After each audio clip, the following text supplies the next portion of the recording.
And chicken curry చేస్తున్నా. 1/2 kg chicken కడిగేసి పక్కన పెట్టుకున్నా. ఇది వచ్చేసి అల్లం వెల్లుల్లి, అలాగే యాలక్కి, చెక్క, లవంగ, జాజికాయ, ఎండుమిర్చి అన్నీ వేసి ఇలా పేస్ట్ చేసుకున్నా, దంచుకున్నాను. ఇప్పుడు ఈ పేస్ట్ని చికెన్లో వేసి కలుపుకున్నాను.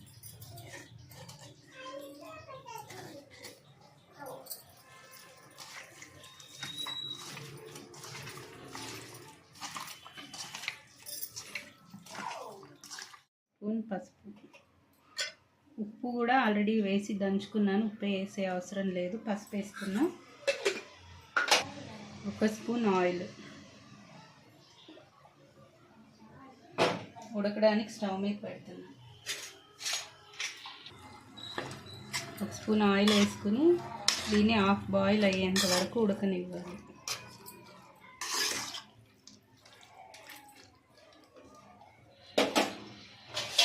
బాయిల్ అయ్యింది, పక్కన తీసి పెట్టుకున్న ఈ ఆయిల్లో ఉల్లిపాయలు వేస్తాను.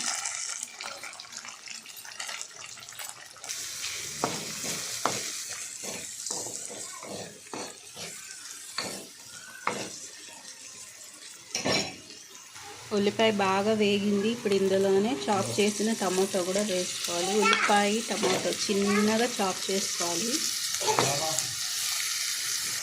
టమాటో వేస్తున్నప్పుడే 1/2 స్పూను ధనియాల పౌడర్, 1/2 స్పూను చిల్లీ పౌడర్. అందులో ఎండుమిర్చి మనం వేస్తున్నాం కాబట్టి ఎక్కువ అవసరం లేదు. ఇది chicken masala, MTR chicken masala powder దొరుకుతుంది కదా, అది. ఇప్పుడు వీటిని కలుపుకోవాలి. ఉప్పు చూసి వేసుకోవాలి, ఎందుకంటే ముక్కలకి ఉప్పు మంచిగా పట్టి ఉంటుంది. చూసి ఉప్పు యాడ్ చేసుకోవాలి. ఇప్పుడు ఇదంతా దగ్గర పడిందండి. రోల్లో మనం ఎండుమిర్చి దంచుకున్నాం కదా, రోల్ కడిగిన వాటర్ యాడ్ చేసుకోవాలి కొద్దిగా. గ్రేవీ ఉడికి ఆయిల్ పైకి వచ్చింది కదా, ఇప్పుడు ఇది చికెన్ అంతా యాడ్ చేసుకోవాలి.